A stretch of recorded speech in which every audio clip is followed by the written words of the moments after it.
रास्ते बंद करने का कानून बनाया सरकार ने कि जो भी रास्ता रोकेगा उसके ऊपर 2 साल की सजा और 7 लाख जुर्माना और उसके ऊपर अर्जा खर्चा लगाया जाएगा। क्या सरकार जो कानून बनाती है वो सरकार उस कानून को खुद लागू करने में विफल है, असफल है? ये कानून उस सरकार के ऊपर नहीं लागू होता। अब खट्टर जी के ऊपर ये कानून क्यों नहीं लगता? डीजीपी हरियाणा सरकार के ऊपर कानून क्यों नहीं लगता? पुलिस बल लगा के वो किसान बेचारे अपनी मांगों को लेकर दिल्ली जा रहे थे। हरियाणा में प्रोटेस्ट करने का उनका कोई तात्पर्य नहीं था, वो रास्ता था। फंडामेंटल राइट्स के ऊपर हमला कर दिया, यानी हमें जाने का अधिकार नहीं छोड़ा। इतने बड़े बड़े बैरिकेड लगा दिए, इस तरह की तारें पाकिस्तान के बॉर्डर पर भी नहीं है जो वहां लगा रहे हैं। 2 करोड़ रोजगार देने की गारंटी दे रहा था मोदी जी, उसके देना तो दूर 1.5 करोड़ बेरोजगार कर दिए।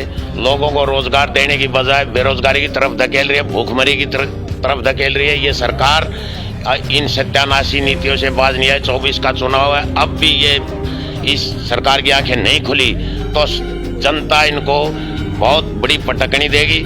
आज संयुक्त किसान मोर्चा व केंद्रीय ट्रेड यूनियन के आह्वान पर भारत बंद का असर रोहतक में भी देखने को मिला। एक तरफ जहां किसान दिल्ली कूच पर अड़े हुए हैं और लगातार चौथे दिन भी हरियाणा पंजाब बॉर्डर पर डटे हुए हैं, तो वहीं दूसरी तरफ भारत बंद के समर्थन में हरियाणा रोडवेज समेत सीटू व अनेकों कर्मचारी व गैर कर्मचारी संगठनों ने भी भारत बंद का समर्थन किया। प्रदेश भर में रोडवेज का चक्का जाम है और भारत बंद के समर्थन में सीटू संबंधी निर्माण मजदूर, मनरेगा कामगार, आशा मिड डे मील, ग्रामीण चौकीदार, ग्रामीण सफाई कर्मचारी, ठेका कर्मचारी आदि ने भी 1 दिवसीय धरना दे दिया है, जिसमें औद्योगिक श्रमिक, ट्रांसपोर्ट कर्मी समेत हजारों श्रमिक हड़ताल शामिल है। तो आइए अब आपको सुनवाते हैं इस बारे में रोडवेज कर्मचारियों का क्या कहना है। जी, आपका परिचय? महावीर मलिक, प्रदेश सचिव इंटक और राष्ट्रीय कार्य समिति सदस्य इंटक।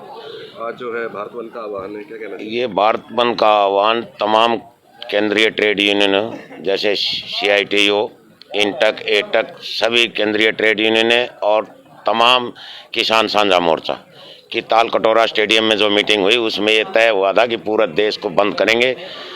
ये सरकार की जो सत्यानाशी नीतियां हैं, या तो सरकार इनसे बाज आए, जो जन विरोधी नीतियों के विरोध में ये पूरा भारत बंद है आज।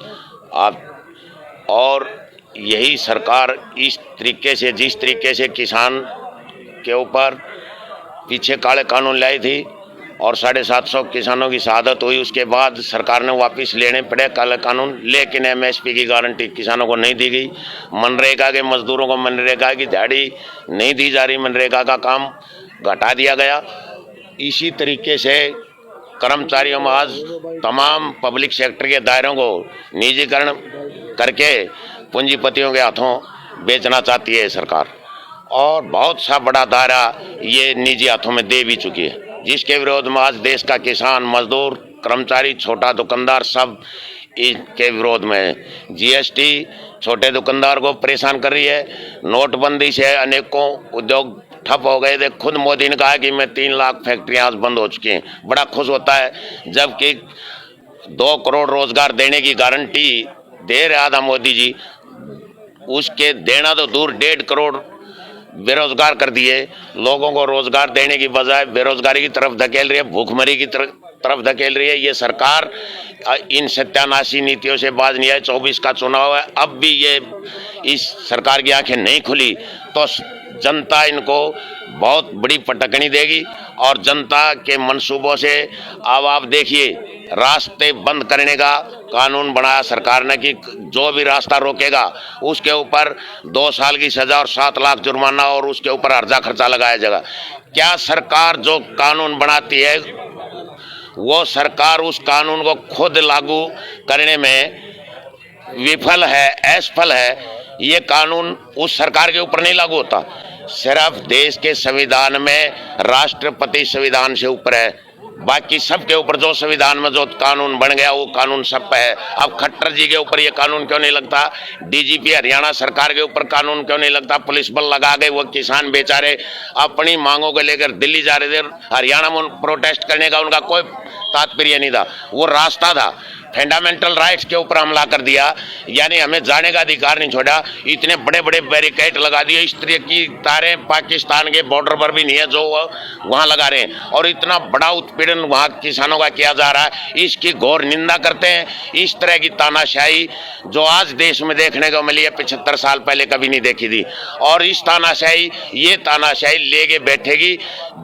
जो जो उत्पीड़न और शोषण बढ़ता उसी तरीके से प्रतिरोध बढ़ता, और एक दिन ये प्रतिरोध की ज्वाला इन सत्यानाशी नीतियों को लाने वाली सरकार के मंसूबों को जला के राख कर देगी। मेहनत का साहब एकजुट हो चुका है, आगे बढ़ेगा और परिवर्तन लाएगा। मैं इन्हीं शब्दों के साथ ये बताना चाहता हूं कि सरकार समय रहते बाज आए, लेकिन बाज आने की बात ही नहीं है। ये तो पूंजीपतियों की दलाल बन गई है सरकार। मोदी सरकार अडानी अंबानी के अलावा पूंजीपतियों के अलावा उन्हें मेहनत कश नहीं दिखता। इनका एक गुप्त एजेंडा है कि 80% जनसंख्या जो मेहनत कश है, यानी मीडियम क्लास है, मीडियम क्लास को भी वीकर क्लास में ले जाओ, हैंड टू माउथ कर दो, ताकि वो अपनी आवाज़ उठाना बंद कर दें, रोजी रोटी के लाले पड़ जाए। लेकिन मीडियम क्लास ही देश चलाती है, देश का सैनिक दुखी है। आप देखिए ये अग्निवीर योजना ले आगे क्या कर दिया। देश में 5000 की प्रदेश में हर साल भर्ती, ये कानून था, आज 900 की भर्ती करे, उसमें से 225 लेंगे। कहाँ जाएगी जब देश की सुरक्षा ही खतरे में पड़ जाएगी, तो देश को चलाएंगे क्या? ये देश को तहस नहस करना चाहते हैं, इसलिए जनता जागरूक हो रही है और देश को बचाएगी, इनको सत्ता से दूर भगाएगी। मैं तो यही कहना चाहता हूँ। वीरेंद्र सिंह वरिष्ठ सदस्य साझा मोर्चा। आज संयुक्त किसान मोर्चा और ट्रेड विंग के आह्वान पर जो है भारत बंद का आह्वान किया गया था और आप लोगों ने इसका समर्थन किया है, क्या कहना चाहिए? हम इस भारत बंद का पूरा समर्थन करते हैं। पूरे प्रदेश में हरियाणा रोडवेज का चक्का जाम है और सरकार की गलत नीतियों के उसमें जन विरोधी नीतियाँ लागू करने के उसमें कर्मचारी व्यापारी किसान में भारी रोष है। इसके उसमें आज पूरे भारत बंद का आह्वान किया है। इसका पूर्ण रूप से आज भारत बंद है और सरकार को हम कहना चाहते हैं कि जो भी सरकार गलत नीतियां लेके आती है उसमें हमारे बहुत बड़े मांगों के मुद्दे हैं, जैसे पुरानी पेंशन है, विभाग में बढ़ती हुई आबादी के हिसाब से 10,000 बसें का ये प्रावधान है, तो जो 10,000 बसें दे और पक्की भर्ती करे जिससे जनता को अच्छी सुविधा मिले।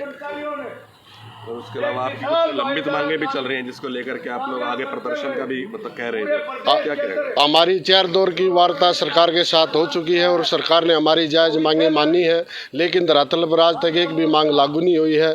और हम ये बार बार मांग करते हैं कि पुरानी पेंशन हमारी बहाल की जाए और पक्की भर्ती की जाए और बेड़े में बसें दी जाए, और हमारी जो भी जायज़ मांग हो सरकार ने मान ली है, लेकिन आज एक भी मांग हमारी लागू नहीं है। तो क्या रणनीति जो आगे अपनाई जाएगी आप? आगे साझा मोर्चा शाम को मीटिंग करके आंदोलन के लिए आगे कोई रणनीति तैयार करेगा जिसमें सरकार की जिम्मेवारी होगी।